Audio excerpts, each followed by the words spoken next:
Olá, meu amigo e amiga. No nosso último encontro, eu comentei aqui com vocês que o nosso país está começando a se deparar com grandes encruzilhadas que definirão o destino do nosso país. E quem está comandando a caminhada, quando se depara com esse momento, tem que decidir se vai para um lado, se vai para o outro. Não dá para ficar hesitando, não dá para ficar parado e não dá para inventar também ir pelo meio ou tentar um salto mortal. Não. É nessa condição que o governo federal, o presidente da República, o nosso país estão sendo colocados nesse momento por ORCRINs, que estão mancomunadas dentro do Congresso Nacional. A famosa ORCRIN do Centrão, comandada pelo senhor Hugo Mota e, na sombra, Arthur Lira, com Alcolumbre, e a ORCRIN bolsonarista. Tudo isso representando grandes interesses do rentismo, do financismo aqui no nosso país e fazendo uma aliança para derrotar o atual governo no processo de 2026.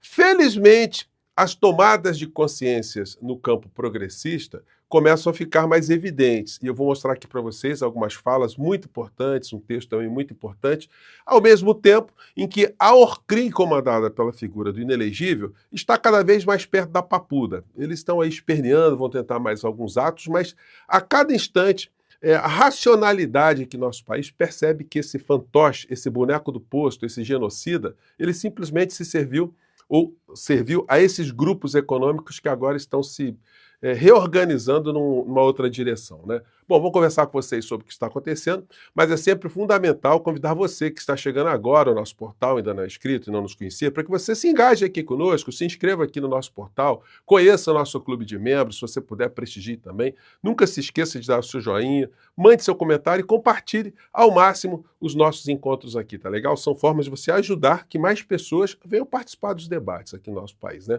Bom, então vamos aos temas. Começando aqui pelas questões relacionadas ao mundo cão. O Dudu Bananinha, ele continua nos Estados Unidos e continua lá gastando dinheiro do papai, que ganhou sem trabalhar, né? Doação de Pix.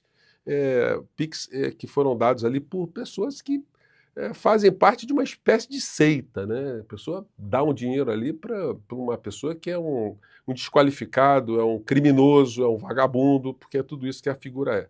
O jornal Estado de São Paulo hoje fez um editorial, né, sobre isso. Eduardo Bolsonaro, Donald e Pateta.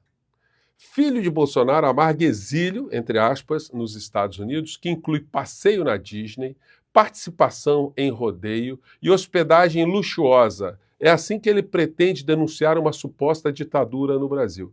É editorial desnuda essa criatura, né, de uma forma muito explícita. É impressionante. Eu queria saber as pessoas que votaram em Eduardo Bolsonaro, que é lá no estado de São Paulo, né, as pessoas que defendem o Bolsonaro de alguma maneira, de que modo essas pessoas acham que esse comportamento é um comportamento ético, comportamento honesto, moralmente, né? Ou se essas pessoas percebem que nós estamos diante de uma ORCRIN familiar e mesmo assim elas resolvem ainda apoiar, dar algum tipo de crédito a esse tipo de criaturas, né? Pois bem, fica aí a grande questão. Mas eles estão ficando cada vez mais serviçais, né, desse sistema e estão servindo também, melhor dizendo, para que essas estruturas todas continuem a fazer o seu jogo para perpetuarem-se no poder. Bom, Lula vai ligar para Alcolumbre e Mota para retomar diálogo. Equipe presidencial quer judicializar derrota. Bom, o que acontece é o seguinte, nós todos vimos, que foi a pauta principal desde ontem, que o Hugo Mota deu uma facada gigantesca nas costas do presidente da República, do governo Lula, rejeitando ali um projeto que ia aumentar pouca coisa na taxação de IOF, para setores específicos da sociedade brasileira. Isso aí favoreceria que o orçamento do nosso país não fizesse nenhum tipo de redução de despesas, vamos colocar assim, ou de gastos em investimentos públicos. Mas isso não aconteceu. O governo tomou uma rasteira violenta e agora vai ter, para manter o teto de gastos, né, vai ter que cortar de algumas áreas. Agora, uma questão que nunca entra no radar de discussão nenhuma, e isso tem que ser objeto de discussões aqui no Brasil, é que nunca se fala em cortar dinheiro da área financeira. Eu explico melhor, porque o orçamento do nosso país tem os gastos primários, que são aqueles que são efetuados para a saúde, educação, cultura, saneamento básico, Forças Armadas, enfim.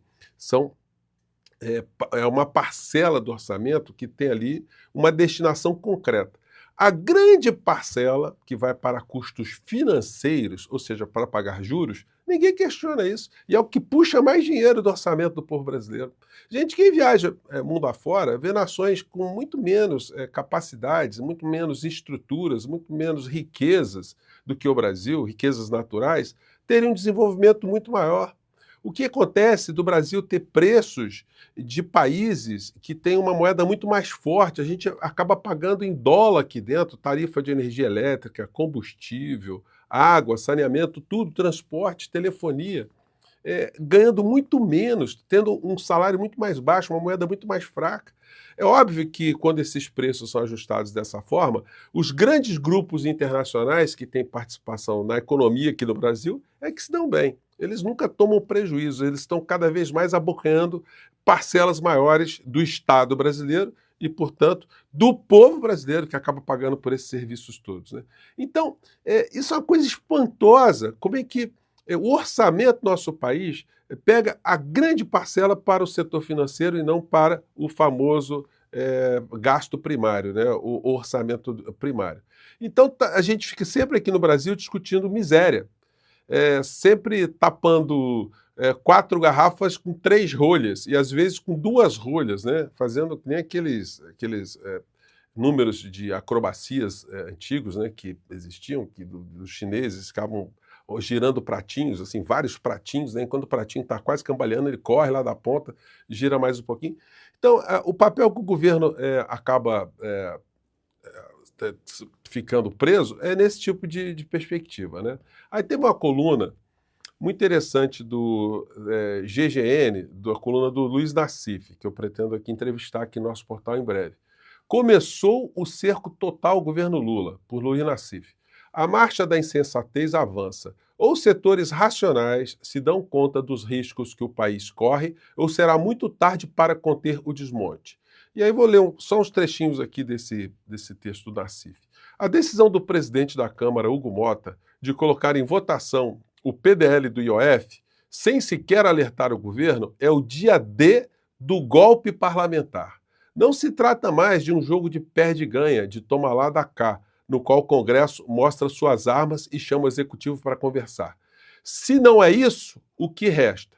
Os desdobramentos são óbvios. A busca do confronto final. A intenção de Mota é colocar o governo em uma sinuca, paralisar o orçamento e promover agitações nos mercados.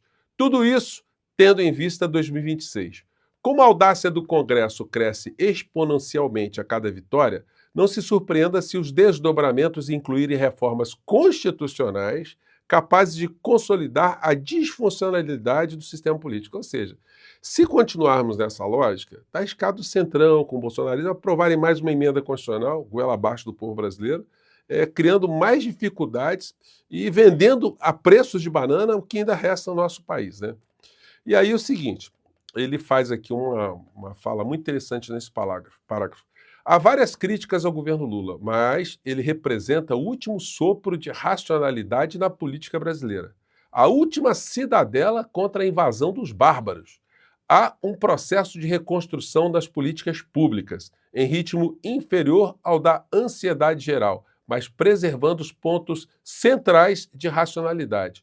Uma derrota de Lula, seja para qual candidato bolsonarista for, significará um ataque bárbaro ao Estado brasileiro, um desmonte conduzido sob a ótica dos interesses privados mais abjetos e irresponsáveis. Olha, perfeita a análise do Luiz Nassif, e dentro dessas análises aí, eu convidei, ele aceitou, o deputado Lindbergh Farias, líder do governo na Câmara, para a gente bater um papo na próxima terça-feira, às 10 horas da manhã. Então, anote aí, porque vamos perguntar muitas coisas aí ao deputado, vamos saber dos escaninhos do poder aqui no nosso país, né? Do que está acontecendo nesses conflitos todos. E hoje, para minha satisfação, vi a Heloísa Vilela no ICL fazendo um comentário aqui na mesma linha que eu tenho trazido aqui para o nosso portal do José. Vamos ver o que ela está dizendo aqui. Vamos lá. Às 11h35 da noite, Menos de meia hora antes de virar o relógio e começar a quarta-feira, ele foi para as redes sociais e avisou que ia votar esse projeto, passando por cima de todas as regras. Então, isso foi uma ruptura democrática de tudo que a gente poderia esperar de um presidente da Câmara que se diz um republicano democrata. Então, essa foi a grande traição. Ele não avisou ninguém. Eu não acho que foi uma ruptura democrática, né? Foi uma ruptura contra a democracia, né? Contra a harmonia dos poderes. E mais do que isso, né? É uma ruptura de ética, de moral, de princípios, é uma ruptura republicana. Ninguém. E decidiu, claro, se rendendo aos interesses de sua classe e dos representantes, né, do centrão e da extrema-direita, que também representam a mesma classe. Então, eu acho, gente, que, para mim, duas coisas ficaram muito claras ontem no Congresso. Eu vi o Ciro Nogueira ali, negociando, feliz da vida, apesar de não ter quase ninguém no Congresso ontem, né, porque o Congresso estava vazio, ele estava ali feliz da vida, e eu vi o líder do MDB, que é na Câmara, que é o Isnaldo Bulhões Júnior, sair da Câmara para ir para o Senado, conversar com o Ciro Nogueira, para ter certeza que passava a medida que aumenta o número de deputados na Câmara, né? Isso é um outro capítulo que eu vou te falar. É um absurdo em cima do outro. Mas eu acho que ficou muito claro ontem, foram duas coisas. Está colocada a luta de classes na política brasileira. Existe uma maioria no Congresso que representa a ínfima minoria da economia brasileira. Heloísa, só que tem um negócio, o Congresso Nacional Brasileiro sempre foi assim, sempre a gente teve representantes de classes dentro do Congresso Nacional. Agora, o impressionante é se ignorar isso no plano político, né? Muitas pessoas estarem despertando disso agora, inclusive dentro do governo federal, né? E existe uma maioria da população brasileira que precisa ser informada de que é isso que está acontecendo. Minha opinião, o presidente Lula devia usar rede de rádio e TV imediatamente, explicar qual é a luta que está sendo travada, chamar a sociedade para participar dessa discussão e assumir as rédeas do seu destino. Isso é número 1. Número 2, e hoje eu estou nervosa. O número 2, eu senti um eco de golpe dentro daquele Congresso ontem. Gente, vocês me desculpem, eu tenho que desabafar com vocês mesmo. Eu vi um eco da cena do impeachment da presidente Dilma. A maneira como os discursos dos poucos que estavam lá estavam sendo feitos me lembrou demais. E teve assessor de político me falando a mesma coisa, tá? O clima aqui tá muito estranho. Então, gente, como é que se reverte isso? Aquilo que eu sempre tenho comentado aqui com vocês, mostrando capital político, fazendo mobilização. Está ficando irreversível a condição ou a obrigação do presidente da República começar a fazer lives todos os dias de manhã cedo, para rebater o que está acontecendo. Veja o que aconteceu com esse episódio da morte da nossa compatriota Juliana, a direita jogando peso em cima disso, colocando responsabilidade no governo. Era o momento para o governo, logo de manhã cedo, o presidente Lula explicar o que aconteceu, por que pode mandar buscar, por que não pode mandar buscar, o que poderia ser feito, explicar. Agora, o vácuo, a falta de informação vai gerando o quê? Esse clima que a Heloísa Vilela está dizendo no Congresso Nacional. Eles não sentem nenhum tipo de pressão, não sentem nenhum tipo de incômodo, não percebem mobilização popular, e aí eles fazem o que eles querem. E o governo judicializar derrotas no Congresso Nacional, mais uma vez é uma ação que não tem a participação da sociedade, do povo brasileiro. Vira, mais uma vez, algum tipo de medida de forças dentro dos bastidores, dos escaninhos do poder, aos quais o povo não está tendo acesso. Então, gente, olha, está sendo muito complicado esse momento no Brasil, mas, ao mesmo tempo, está sendo muito interessante nós estarmos aqui, inclusive, contribuindo para que consciências fiquem despertadas aqui no Brasil para pressionar o governo Lula para alguns enfrentamentos. Senão, gente, nós vamos ter problemas muito complicados aqui no Brasil, né? Ainda bem que tem gente que está acordando. Só falta agora chacoalhar o presidente da República. Mande seu comentário para cá e mais tarde a gente se encontra. Tá legal? Um grande abraço. Tchau.